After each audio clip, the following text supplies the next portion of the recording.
Please note that no AI, colorization or digital enhancement has been applied to my personal archive of original postcards, photographs, slides and negatives featured on this YouTube channel. The Wheatsheaf can be seen here on the apex corner of Latimer Street and Irving Street in the Lee Bank area of Birmingham. The corner site was part of a six-ways junction that included Crego Street. Was that Crego Street? You know, I never know how you pronounce that. Anyway, Latimer Street is to the right of the image, whilst Irving Street is to the left. There is an engaging film clip on the Midland Archive for Central England website in which this public house can be seen in colour. Sadly, the film shows the mass demolition of the Lee Bank area.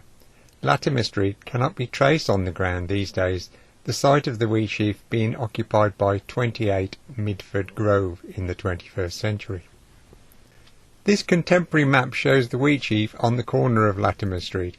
Across the road was the Woodman, a pub belonging to Crego Street. Indeed, the Wheatsheaf was listed under Crego Street in some documents including the census, though it was officially number 138 Latimer Street, or in earlier times Latimer Street South. This image is dotted around social media sites, though the quality is variable and often sketchy. Having the original photograph, I can zoom in and show some details of the building that was nearing the end of its days before the demolition gang took sledgehammers to the place.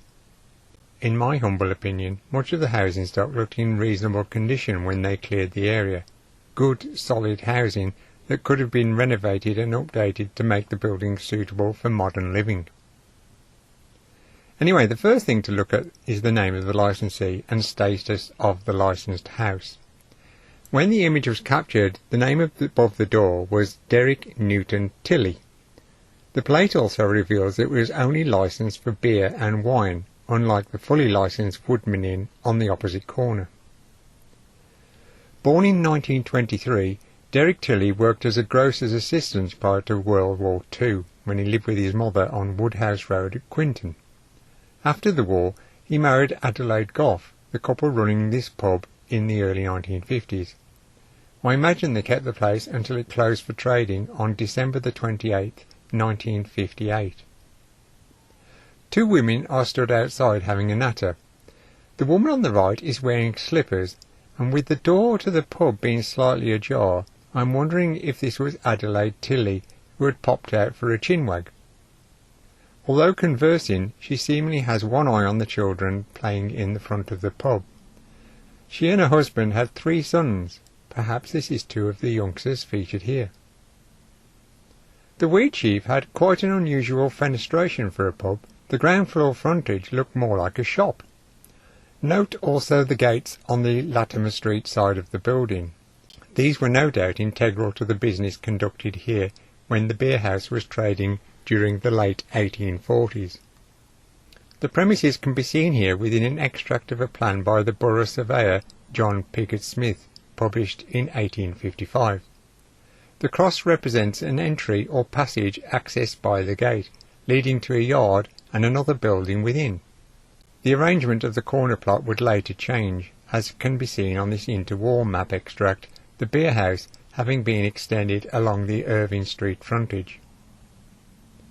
The occupier at the time of the Piggott-Smith plan, as seen from this extract of the Post Office Directory for Birmingham, published in 1855, was William Marlowe, a man who combined the roles of beer retailer and baker.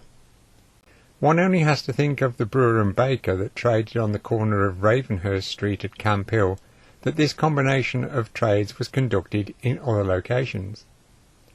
I'm going to be bold and suggest that this is the reason for the inn sign of the Wheatsheaf here at Lee Bank, particularly as White's Directory and Gazetteer of Birmingham, published 6 years earlier, listed William Marlowe as a baker and flour dealer.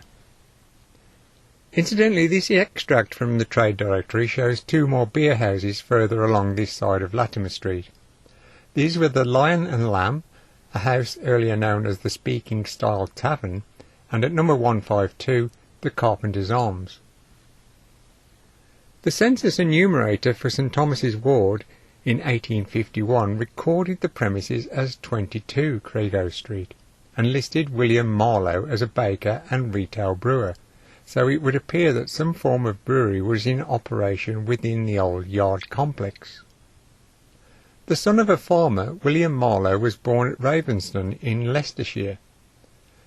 A resident of Bortley Street, he was recorded as a baker when he married Mary Ann Key at St Philip's Church in April 1842.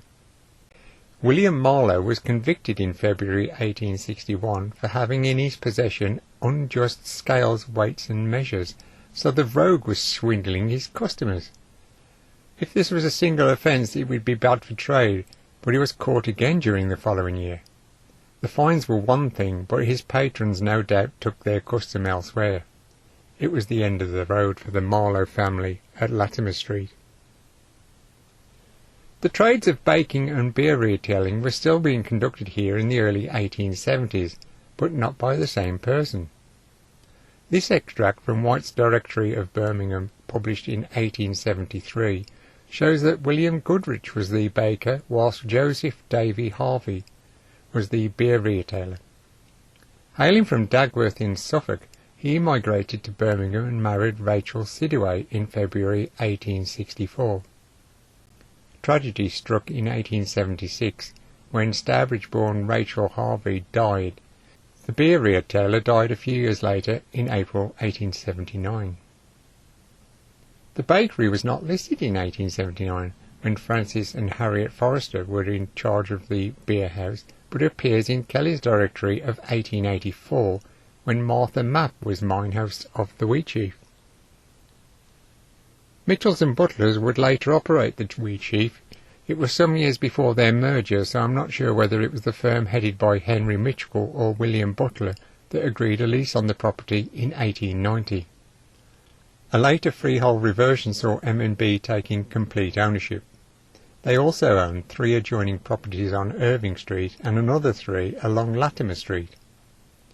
Falling under the Bathrow redevelopment scheme, the houses were acquired on May 2, 1949 by the corporation under the Birmingham Central Redevelopment Compulsory Purchase Order of 1946. The publican at this time was Ernest Haddleton, who kept the Wheatsheaf with his wife Ethel. They had been employed by M&B for some years. In the early 1920s they had kept the King's Arms on Bagot Street. They took over the Wheatsheaf on May 22, 1931, remaining for a long stretch. Some of their customers can be seen in this 1939 image that demonstrated their novel way of collecting money for Father Hudson's homes. They would stick coins, both silver and copper, onto pictures and hope that they would raise £25. Thanks for viewing and listening to my blurb. You can post your comments below, particularly if they will enhance the information for other viewers.